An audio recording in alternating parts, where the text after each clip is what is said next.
Welcome to week 10 of the Tim and Chuck Show, where we talk about high school football, of course.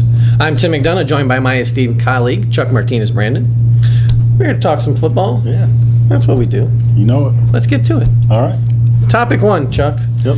Playoffs start next week. Division 5, Region 18. Holy cow, what a region. Go. Man, I'll tell you what, it is probably one of the toughest regions to get into probably across the state of Ohio. It's really amazing when you look at a lot of the teams. You go all the way down to, I think, the 15th spot in the standings, and teams are all like 7-2. I mean, and you're going to have a lot of teams that only with 1 or 2 losses that probably aren't going to get in. You have, I think, 3 teams right now that are locked in with Northwood, LCC, and Archbold, and then you got 3 or 4 teams that control their own destiny, and a lot of teams that need a lot of help. But it's really going to be a really tough region. Yeah, crazy. Archbold and Liberty Center match off this week. Liberty Center is, 8th? And they got to beat Archbold to get in. Last year was the reverse, and LC kept Archbold out of the playoffs.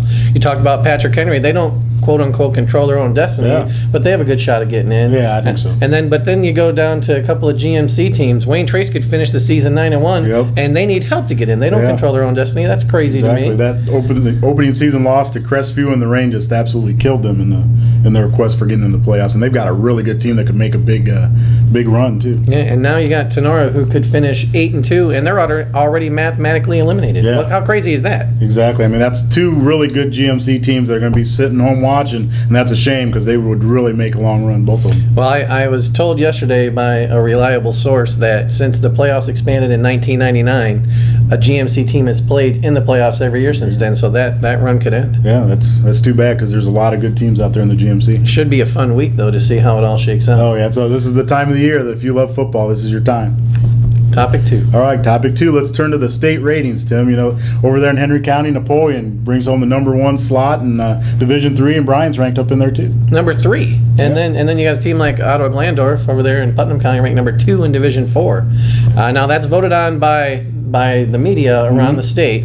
I guess your thoughts on that. I mean, you don't get to see all those teams. Is it a fair assessment, do you think? Exactly, and I think that says a lot for what Napoleon's been able to do, because our little corner of the world, we're sort of like the redheaded stepchild, because all these big cities, Cleveland and Cincinnati, all those writers, they all vote for their own team. So for them to be getting votes from the big city writers, that says a lot about what Napoleon and Bryan have been able to do. Yeah, and they've been impressive this year, and it's good to see that the voters are impressed with them. And I think OG's in the same boat there. I mean, they really only had one close win, and they had to pull that out against Elida, so I think they're pretty worthy of that spot. Yeah.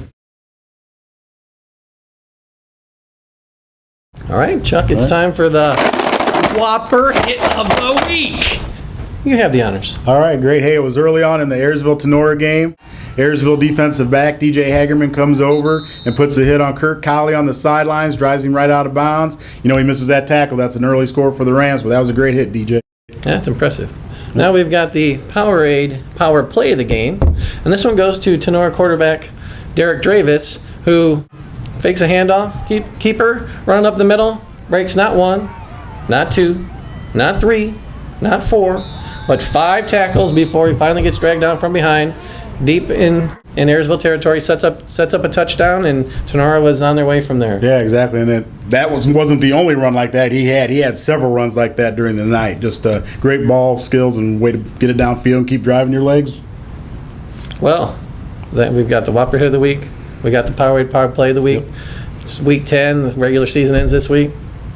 That doesn't mean we won't be back. We got to have a playoff edition for next week, week 11. Yeah. We'll be here. We'll be there to break it all down for you, make sense of it, tell you who's going to win, who's not going to win. What do you think? Fun, yeah. I think that's all we have for week 10, Chuck. I think so. You got anything else? No. See you next week.